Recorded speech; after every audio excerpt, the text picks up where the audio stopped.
Hey guys, what is going on? Welcome back to my Robinhood portfolio. I hope you guys have been having an awesome holiday today. As you guys know, Martin Luther King Jr. holiday today. The U.S. stock exchanges have been closed, so no trading activity today, but everything will start up tomorrow as normal. I have noticed that 4-day trading weeks tend to be a little bit more volatile than the typical 5-day trading week, so we'll kind of see how that plays out tomorrow, but hopefully you guys will be ready tomorrow for that. What I thought I'd do today is talk a little bit about mutual funds versus ETFs or exchange traded funds. A lot of you guys have been asking about what the difference is between mutual funds and ETFs, so I thought I would put out a quick little video with the understanding that these entities are very complex, and a 5-minute video is not going to get into the minutia behind these funds, but I think I can point out some of the big differences between mutual funds and ETFs and some of the reasons why I'm switching a lot of my mutual funds to ETFs. So at their very core, mutual funds and ETFs are essentially portfolios put together by companies. They are portfolios that include stocks and bonds. Occasionally, they include other more exotic assets as well, precious metals, commodities, real estate. And they're put together so there can be some instant diversification for investors. So an investor doesn't have to go out and buy individual stocks and securities based on their own investment research. They can buy into one of these funds and have instant diversification. And these mutual funds and ETFs are modeled over a number of different indexes. For example, this one here, Wisdom Tree Total Dividend Fund ETF. You can see on the bottom here. Hopefully, it's not hidden by my logo too much. Excuse me. It tracks an index of U.S. companies selected and weighted based on the dollar amount of dividends paid. So, essentially, they try to select stocks and securities in different market sectors with different investment philosophies and then sell those off to investors as units. So you can buy a mutual fund and essentially be invested in 100 to 150 different stocks and bonds. Same way with an ETF. So where these differ is that mutual funds are more actively managed and ETFs are more passively managed. So here's another ETF here. You can see on the bottom here. It's simply, again, following an index. So this is iShares Dow Jones Select Dividend ETF. It's tracking a dividend-weighted index of U.S. companies selected on the U.S. stock exchanges, roughly 100 stocks based on dividend yield from a broad market cap universe.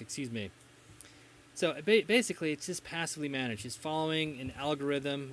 It's sort of an algorithmic-based fund.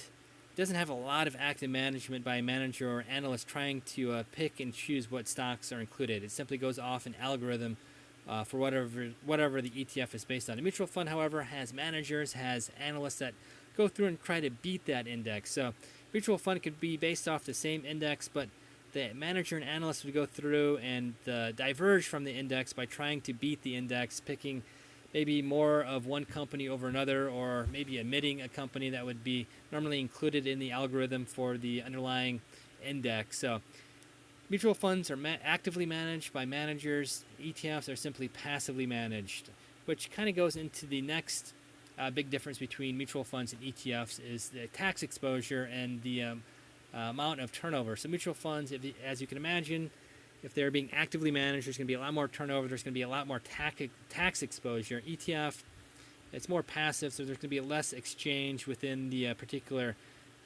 fund itself, so a little bit less tax exposure, which also kind of goes into the third thing. The big difference between mutual funds and ETFs is that mutual funds have higher fees. As you can imagine, hiring a manager, hiring analysts is going to cost a bit more money than simply passively following an underlying index. So mutual funds have higher fees than ETFs, which can be pretty significant if you hold these funds for an extended period of time. If you hold these for 20 years, you could have thousands of dollars in difference between fees charged by a mutual fund versus ETF. So yeah, those are some of the three big differences between mutual funds and ETFs. First and foremost, ETFs are passively managed. Mutual funds are actively managed. Tax exposure is much more in a mutual fund versus an ETF. You get higher turnover in a mutual fund and ETF. And the other one that I don't think I mentioned is that you buy a mutual fund directly from the company. So you buy it from Vanguard, T. Rowe Price, BlackRock. You can buy it from the company through the exchange. But an ETF is simply a fund on the exchange. You can buy it and sell it like a stock or any other individual security within an exchange. So mutual fund, you can only buy it once per day. So you basically put in your buy or sell order during the day. At the end of the day, the fund is priced and the orders are filled. An ETF, on the other hand, you can buy it and sell it like a stock. You can day trade it, swing trade it. You can do whatever you want with it. You can buy it and sell it pretty much anytime the market is open. Mutual fund, you cannot do that. And another big difference between mutual funds and ETFs is that a mutual fund tries to discourage rapid turnover. So if you hold an ETF, a lot of them, if you hold less than 90 days, you get charged a penalty if you sell off like 1 or 2%. ETF, there's really nothing like that. You can buy and sell ETFs just like a stock without a lot of those restrictions. So yeah, just want to talk a little bit about mutual funds and ETFs. What are some of the big differences there?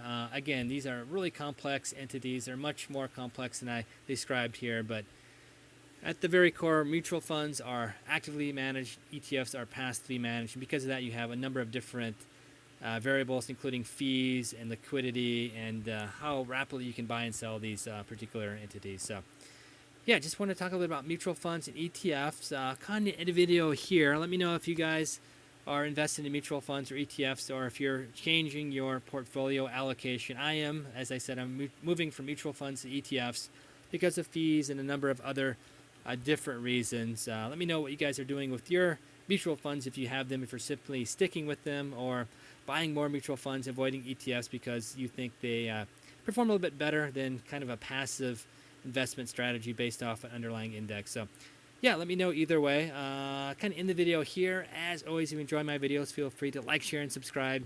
Whole point of these videos is to learn about the market, learn about investing.